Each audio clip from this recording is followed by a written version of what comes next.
Welcome to 108 news Telugu బులెటిన్లో ముందుగా headlines.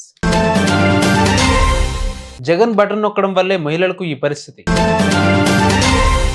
రాజధానిలో సమగ్ర కుటుంబ సర్వే 63% పూర్తి. సర్వేలో పాల్గొన్న మేయర్ గద్వాల విజయలక్ష్మి. వైసీపీ హయాంలో 331 కోట్లు స్వాహా. సమాధానం ఇవ్వాలంటూ పవన్ డిమాండ్. గౌతమ్ అదానీతో రేవంత్ రెడ్డి దోస్తానాను రాహుల్ గాంధీ సమర్థిస్తున్నాడా? కేటీఆర్ సూటి ప్రశ్న.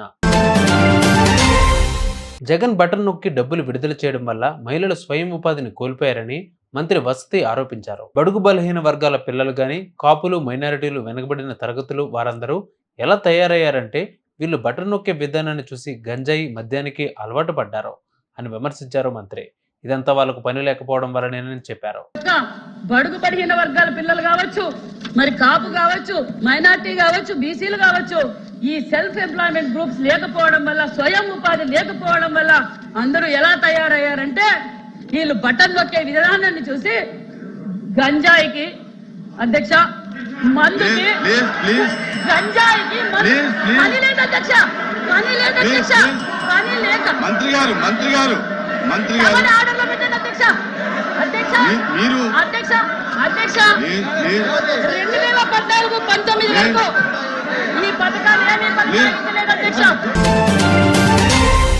ప్రభుత్వ ప్రతిష్టాత్మకంగా చేపట్టిన సమగ్ర ఇంటింటి కుటుంబ సర్వే జిహెచ్ఎంసీ పరిధిలో ఇప్పటి వరకు 63% సర్వే పూర్తయిందని జిహెచ్ఎంసీ మేయర్ గద్వాల విజయలక్ష్మి వెల్లడించారు. 2024 నవంబర్ 22న కాచిగూడ మోతీనగర్ మార్కెట్లో సమగ్ర ఇంటింటి కుటుంబ సర్వేను ఎమ్మెల్సీ బల్మూరు వెంకట్తో కలిసి ఆమె పరిశీలించారు.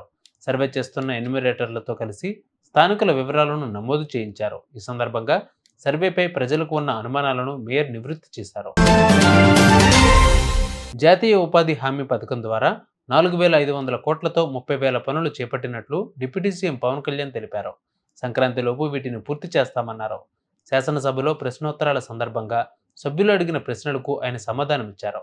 గతంలో వైసీపీ హయాంలో ఉపాధి పథకం నిధులు మళ్లింపు, జాబ్ కార్డుల్లో జరిగిన అవకతవకలపై విచారణ చేస్తున్నట్లు చెప్పారు. సాగు పనులను ఉపాధి హామీకి అనుసంధానంపై పరిశీలిస్తామని చెప్పారు. ఉపాధి హామీ కింద కాలువల్లో పూడిక, గుర్రపు డెక్క తొలగింపు పనులు చేయవచ్చునన్నారు. శ్మశానాల ప్రహారీ గోడల నిర్మాణం చేపట్టవచ్చని పేర్కొన్నారు. గతంలో 331 కోట్ల ఉపాధి హామీ నిధులు మళ్లింపుపై విచారణ చేస్తున్నట్లు వివరించారు. గత ప్రభుత్వం అన్ని వ్యవస్థలను నాశనం చేసిందని విమర్శించారు పవన్ కళ్యాణ్. 500 కోట్ల రూపాయలు వేజ్ కానీ మెటీరియల్ కాంపౌండ్ రెండు కలుపుకొని మనం రిలీజ్ మనకి బడ్జెట్ ఉంది అధ్యక్షుడు. 7 crore మ్యాండేస్, 30,000 ఫండ్లు, వీటితోటి మనం ఏం చేసింది ఈ రోజున పల్లె పండుగ ద్వారా 3,000 కిలోమీటర్ల సిసి రోడ్స్, 500 కిలోమీటర్ల బీటీ రోడ్లు, 20,000 మినీ గోకులమ్స్, అలాగే వాటర్ హార్వెస్టింగ్ అండ్ అన్ని గవర్నమెంట్ బిల్డింగ్. ఇది సంక్రాంతి లోపు ఇవన్నీ చేయాలి అనేది ఒక బలమైన ఉద్దేశంతో ముందుకెళ్తున్న అధ్యక్ష. ప్రతి చోట, ప్రతి పంచాయతీలో కూడా సిటిజన్ ఇన్ఫర్మేషన్ బోర్డ్ కంపల్సరీ చేశాం. అలాగే వర్క్ సైట్ బోర్డ్స్ కూడా అన్ని వర్క్ సైట్స్ చేశాం అధ్యక్ష. అదానీ బండారం మళ్లీ అంతర్జాతీయంగా బయటపడింది. ఆఫ్రికా సహా దేశంలో ఆయన వ్యవహారంపై ప్రకంపనలు మొదలయ్యాయని బీఆర్ఎస్ పార్టీ వర్కింగ్ ప్రెసిడెంట్, మాజీ మంత్రి కేటీఆర్ తెలిపారు. అదానీపై కేసు పెట్టాలని, జేపీసీ వేయాలని ఎన్నిసార్లు కోరినా మోడీ పట్టించుకోలేదని, అదానీ కంపెనీలకు సంబంధించి అవకతవకలు జరిగినట్లు 2 సార్లు బయటపడిందని గుర్తు చేశారు.